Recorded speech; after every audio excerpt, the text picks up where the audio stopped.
Dieu soit avec vous tous. Amen.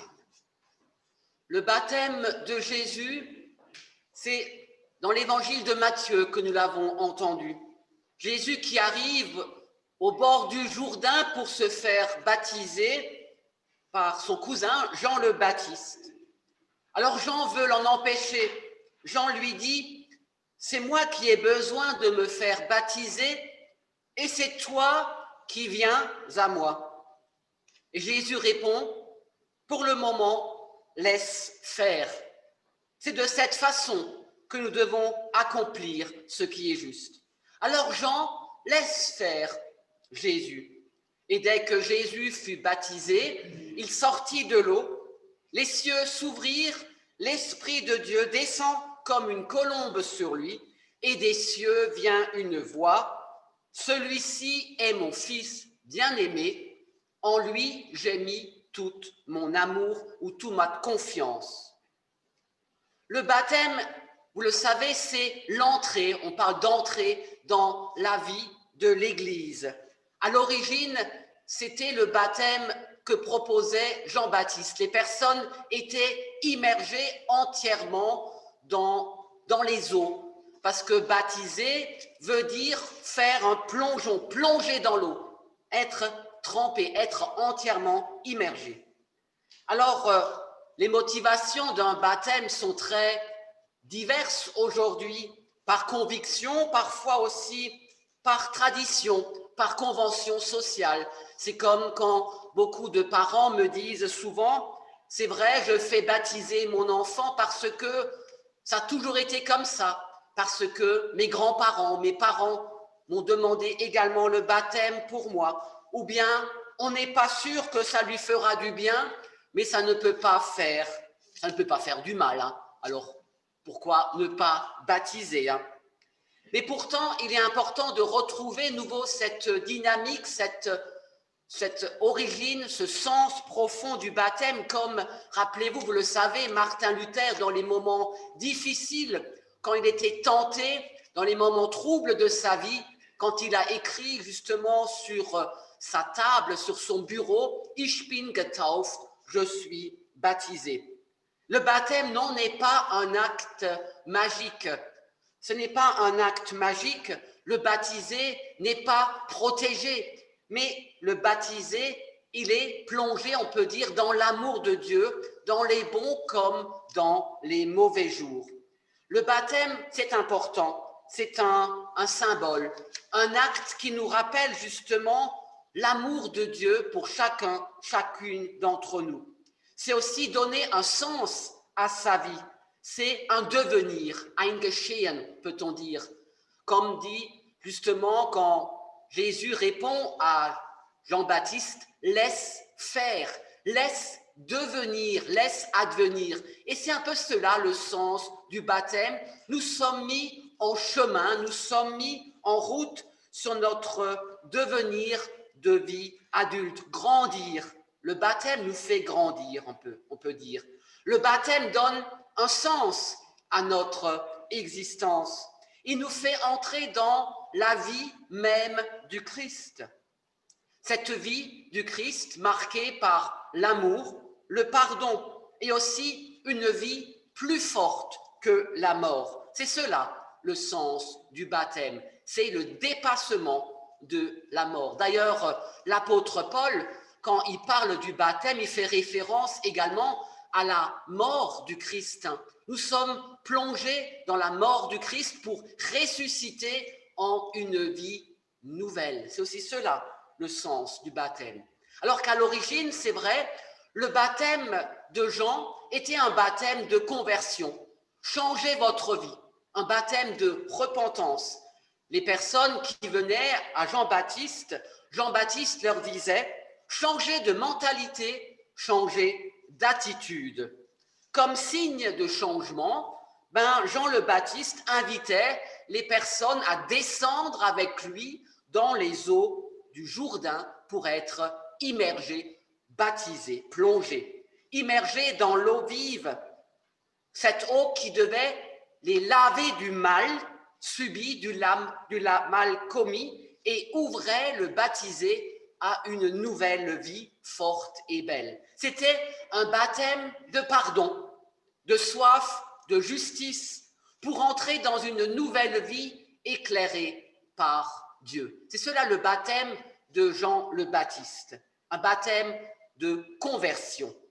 Alors Jésus demande ce baptême et cela surprend Jean-Baptiste. Cela nous surprend aussi car Jésus n'a pas de péché, il n'a pas commis de mal, mais pourtant il demande ce baptême pour entrer pleinement aussi dans la condition humaine. C'est ce que dit aussi le credo, hein. Jésus, vrai Dieu, vrai homme, par le baptême, il rentre dans notre condition humaine, il se fait proche de nous. Il entre comme nous, Jésus entre comme nous dans le chemin de la repentance. Il adopte une soif, un désir de justice, un désir de changement. Alors Jésus est complètement solidaire, peut-on dire, solidaire des hommes, solidaire de nous avec ce besoin d'être pardonné, renouvelé, solidaire dans ce besoin de réorienter notre vie vers Dieu et d'écouter sa bonne nouvelle. Jean-Gabriel, il y a quelqu'un qui...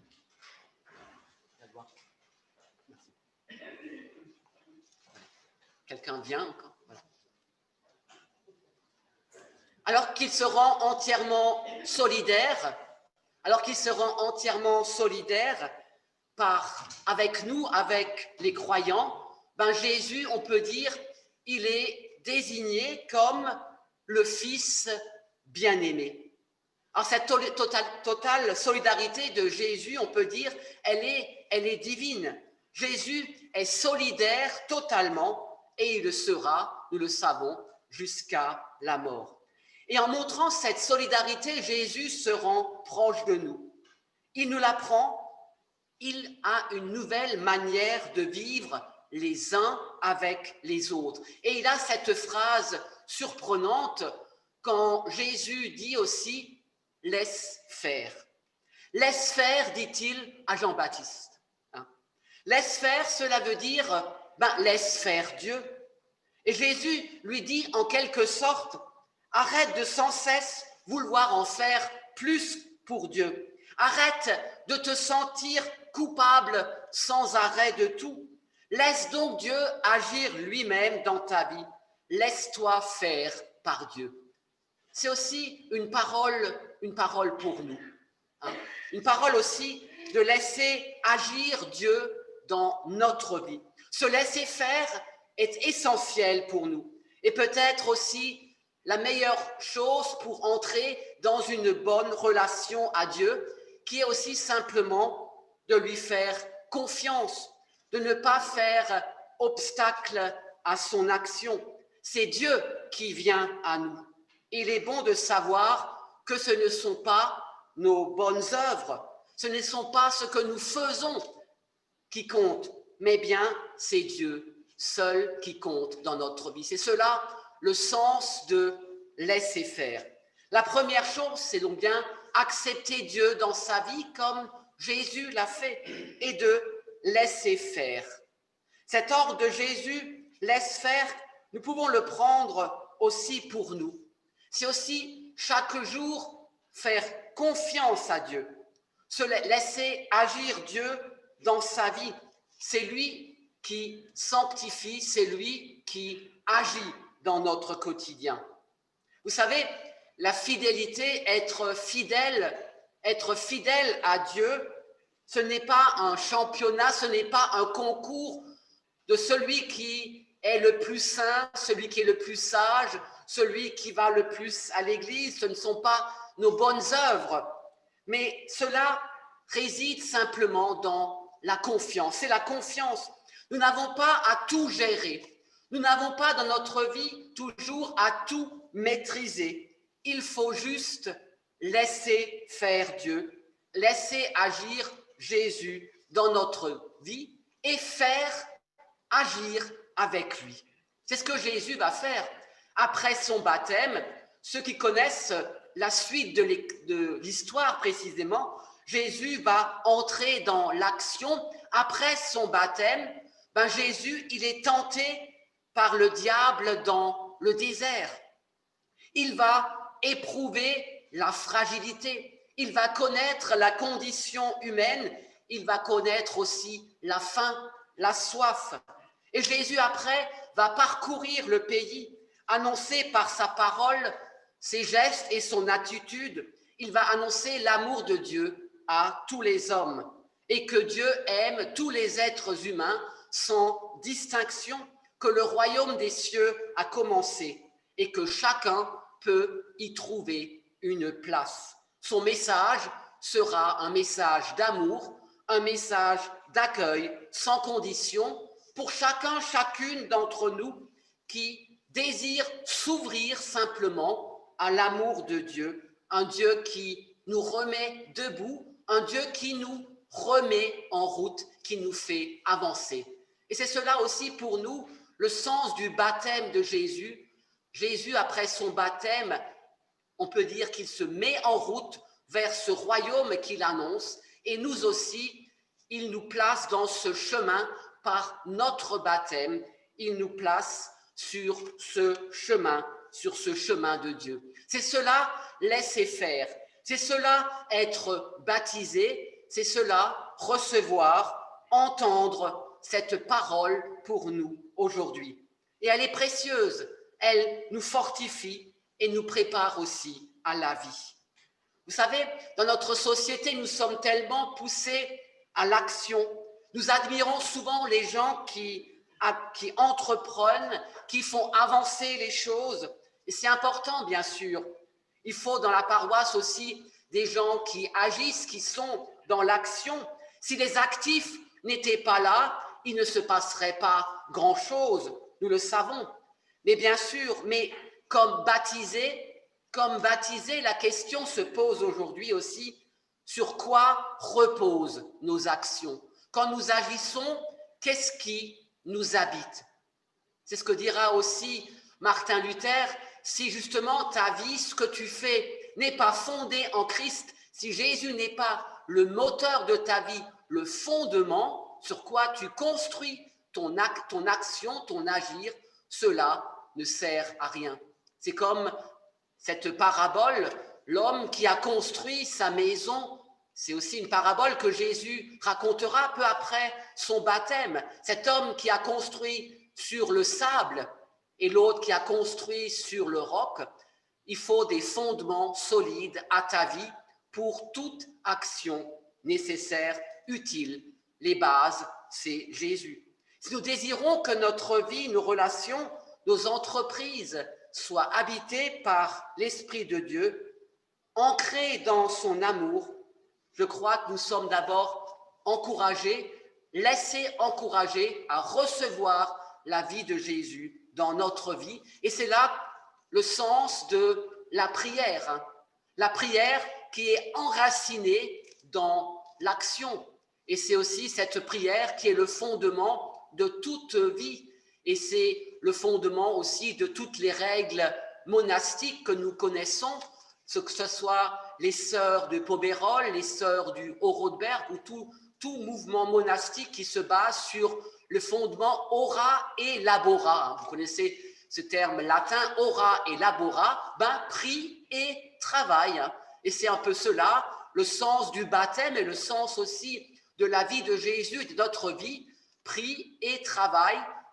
Justement, l'action, ta vie est fondée sur la prière, sur la parole de Dieu. Et c'est cela, en fait, le sens du baptême de Jésus, mais aussi de notre baptême, qui fait de nous des fils et des filles bien-aimés de Dieu, comme cette parole que Jésus a reçue aussi le jour de son baptême. Celui-ci est mon fils bien-aimé. Cette phrase désigne Jésus, elle atteste aussi l'amour infini de Dieu pour Jésus. Elle invite à lire dans la vie de Jésus, c'est Dieu parmi nous, Dieu avec nous. Et cette parole, nous pouvons nous l'approprier. Comme Dieu a dit un jour à Jésus, celui-ci est mon fils bien-aimé, à nous aussi, il nous dit, vous êtes les fils et les filles bien-aimés de Dieu, vous êtes associés, vous faites partie de la vie de Dieu. C'est ce que dira aussi l'apôtre Paul en lecture que nous avons entendue. Nous faisons partie de la grande famille de Dieu. Nous sommes sur ce chemin de la sanctification.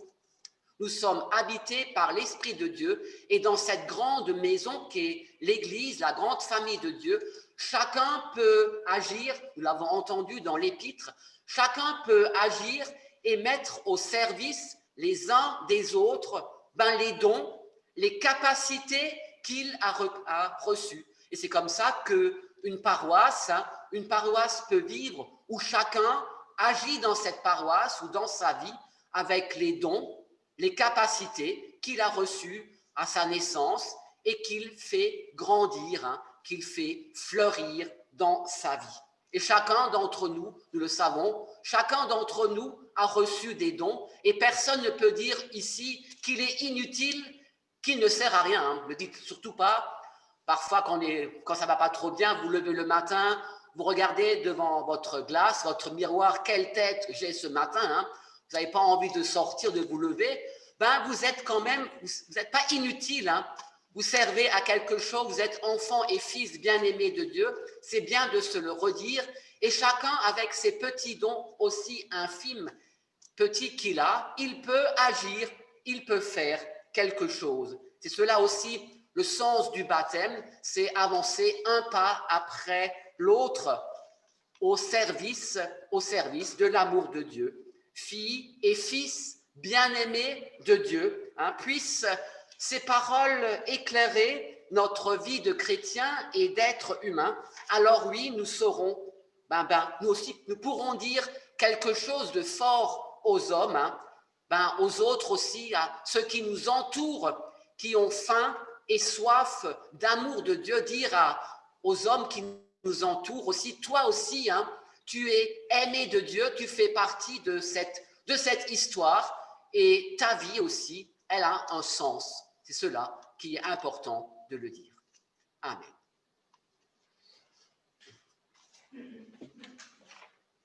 Oui, chaque vie a un sens.